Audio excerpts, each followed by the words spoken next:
Генштаб Турции получил приказ сбивать израильскую авиацию в случае поддержки с ее стороны боевиков Рабочей партии Курдистана, РПК, в Сирии. Турция предупреждает, что при любых обстоятельствах не допустит поддержки террористов РПК. В случае таких действий системы ПВО и истребители готовы уничтожить их. Соответствующие приказы уже переданы Генштабу Вооруженных сил Турции, пишут проправительственные турецкие СМИ. Министр обороны Турции Гюлер также отметил: «Мы сказали нашим американским союзникам: прекратите сотрудничать с террористической организацией РПК. Мы предложили им: давайте вместе бороться против ИГИЛ с помощью 3 бригад турецких командос, которые мы выделим для этих целей. Наши американские друзья предпочли хранить молчание и продолжали сотрудничать с террористической организацией РПК под предлогом борьбы против ИГИЛ». Пара слов о ситуации. Турки очень настойчиво добиваются создания для себя своей буферной зоны внутри Сирии. И после взятия Манбиджа их следующая цель – город Кобани, Айн-эль-Араб. На американцев оказывается значительное давление, чтобы они или поддержали стремление турок, или будут соблюдать нейтралитет. После Кобани целью турок будет сирийская провинция Хасака. Турецкое правительство не заинтересовано в какой-либо сделке, которая не будет равнозначна полной капитуляции курдских подразделений. Они не хотят, чтобы курдские организации участвовали в новом политическом процессе, который идет в Сирии. Они не хотят в Сирии ситуации, аналогичной иракскому Курдистану. Они предпочитают ситуацию с Африном, когда боевыми действиями были захвачены территории Сирии и были изгнаны десятки тысяч курдов. Сложно поверить, что США сможет убедить Турцию пойти на какую-либо сделку, где существование курдской автономии не будет вызывать вопросы. Дело в том, что курдские отряды в Сирии объявили о заморозке операций против Исламского государства, террористическая организация, запрещенная в России, в США и в европейских странах. И сейчас их усилия полностью сконцентрированы на отражении атак близких к Турции группировок. По данным израильского издания «Израиль Хайом», командующий демократическими силами Сирии, ДСС, Мазлум Абди направил Израилю официальный запрос на открытие линий военной поддержки.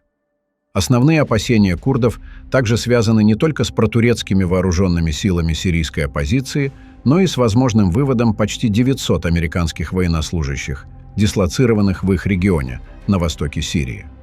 Но как события могут развиваться дальше? Многое, конечно, в судьбе ДСС будет зависеть от того, какие подходы к этому вопросу будут у команды избранного президента США Дональда Трампа, вступающего в должность 20 января. Пока же администрация Джо Байдена фиксирует так называемый «курдский сдвиг» в продолжающемся конфликте в Сирии. Силы оппозиции захватили контроль над военным аэропортом Дейр-эз-Зор, а курды не сделали заявления относительно вывода своих войск. Вдобавок, США пока не отреагировала на обостряющуюся ситуацию. Турецкие СМИ сообщают о срочном визите в Дамаск главы турецкой разведки Ибрагима Калына и его переговорах с главой Временного правительства Сирии Абу Мухаммадом Аль-Джулани. Так, похоже, Анкара намерена послать сигнал всем внешним игрокам о том, что Сирия стала турецкой, и все должны вести себя с нею на этой основе. Сообщается также и о предстоящем визите в Дамаск президента Турции Реджепа Тайипа Эрдогана, о его намерении помолиться в мечети Омейядов.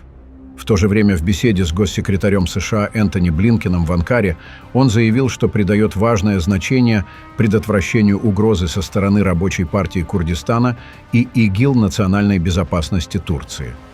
Конечно, Блинкен не приехал в Турцию только из-за страха Вашингтона за курдов от победы Анкары и ее угроз, а также из-за смены баланса сил к востоку от Евфрата. Вашингтон внимательно изучает и оценивает ситуацию в Сирии, хотя слова Блинкена не имеют значения, потому что он покинет свой пост через 38 дней. Но Джо Байден намерен передать курдскую эстафету Дональду Трампу в пакете с израильской военной операцией в Сирии в районе Голландских высот. По словам известного турецкого эксперта Наджата Эслина, сегодня Сирия находится в разделенной ситуации, и никто не может предсказать, какой будет ее будущая карта. Но то, что будет происходить, повлияет на Турцию. Ее южная граница больше не является стабильной, а арабская весна создала большие возможности для курдской геополитики, поддерживаемой Израилем и США. Эслин уверен, что Турция решила пойти на риск, свергнув режим в Сирии и сотрудничая с Западом. Но новая сирийская ситуация таит в себе много опасностей для Анкары.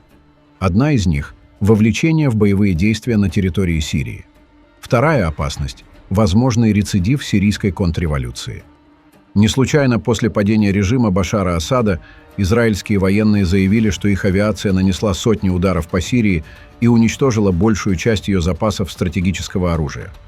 В то же время Израиль намерен надолго задержаться в Сирии, на горе Шейх, стратегическом месте с видом на Дамаск, что является новым признаком того, что израильское присутствие в Сирии будет продолжаться еще долгое время. В свою очередь, США, Великобритания и другие западные страны выразили свою поддержку политическому переходному процессу в Сирии при условии, что этот путь приведет к инклюзивному и несектантскому правительству.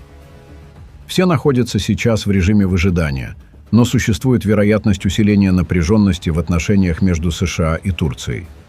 В то время как у Вашингтона могут быть сомнения относительно роли, которую Анкара могла бы сыграть в переходном процессе в Сирии, отдавая предпочтение совместимым исламистским группам перед другими, основным пунктом разногласий остается партнерство США с возглавляемыми курдами сирийскими демократическими силами. Мне кажется, я догадываюсь, зачем израильские войска рвутся к Дамаску. Они хотят добраться до гроба с телом легендарного разведчика Эли Коэна, который в ходе блестящей хитроумной операции Моссада сумел внедриться в высшие военно-политические круги Сирии, добывая бесценную информацию для Израиля. Однако Эли Коэн был запеленгован во время сеанса радиосвязи благодаря советской технике, а после разоблачен и повешен в Дамаске в мае 1965 года, еще до прихода Хафеза Асада. Израиль 50 лет вел безуспешные переговоры о возвращении тела разведчика. Однако сирийцы жестко отказывали. Самый большой успех, которого достигли израильские спецслужбы, вернули наручные часы Эли Коэна в 2018 году. И вот в Сирии смена власти, а израильские военные уже подходят к Дамаску. Сумеют ли они войти на территорию воинской части, где на большой глубине хранится гроб с останками Эли Коэна, или пойдут на торг с джихадистами из Хаят Тахрир аш-Шам? Скоро узнаем. А между тем главный террорист не на шутку разошелся.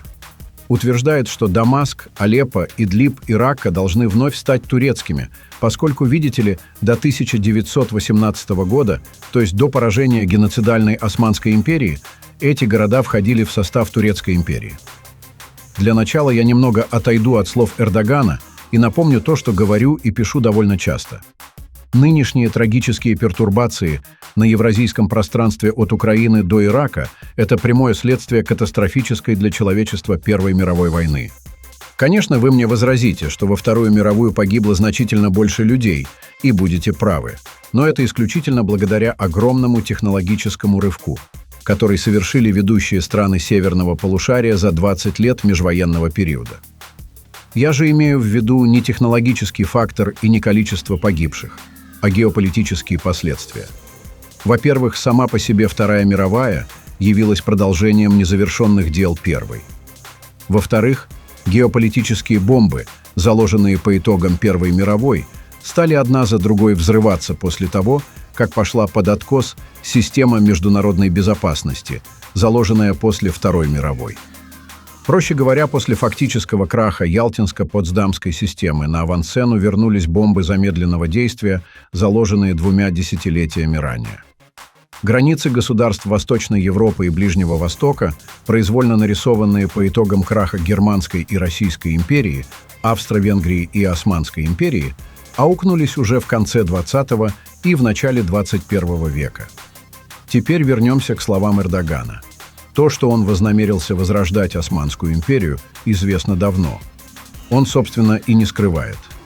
Однако на дворе немного другие времена, и игроков на Ближнем Востоке в разы больше, чем после Первой мировой войны.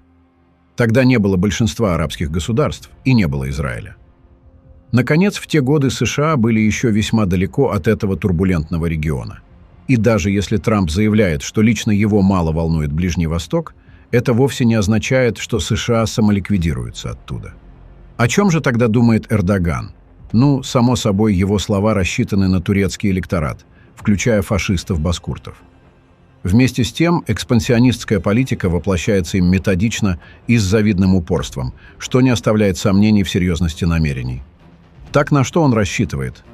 Эрдоган, видимо, забывает, что арабскому миру вряд ли понравится, как он протягивает свои костлявые руки к Дамаску и Алеппо. После воцарения суннитского режима в Сирии у аравийских суннитских монархий аппетиты возрастут не меньше. А Египет вряд ли будет молча взирать на переход Дамаска под патронаж Турции. Кстати, светскому военному режиму в Каире теперь грозит серьезная опасность. А мстительный Эрдоган захочет поквитаться с фельдмаршалом ас-Сиси за устранение режима братьев-мусульман в 2013 году. Наконец, есть Израиль и курды. Курды вообще смертельный враг Турции, но за ними стоят США, пусть даже Трамп не горит желанием помогать им. Не захочет Трамп, захочет американский ВПК и нефтяное лобби. И Израиль захочет, а к нему Трамп прислушивается. Словом, я не буду вдаваться во все военно-технические аспекты противостояния Турции и тех, кто против ее экспансии в регионе. Достаточно напомнить ему, что времена сейчас немного другие. И еще, в 1918 году в состав Османской империи не входила Карская область и гора Арарат. Они были армянскими, как им предписано историей. Ну что, Эрдоган, восстановим историческую справедливость? Давай менять Карс и Арарат на Алеппо и Идлиб. На этом фоне я могу сказать лишь одно. Армении нужно быть в 10 раз внимательнее и бдительнее, ведь весь геополитический расклад может в любое время измениться в сторону Еревана. Еще один маленький инсайт от меня. Армения и Израиль вскоре могут стать геополитическими военными партнерами на Ближнем Востоке. Пишите ваше мнение в комментариях и подписывайтесь на наш канал, чтобы были в курсе о мировых событиях.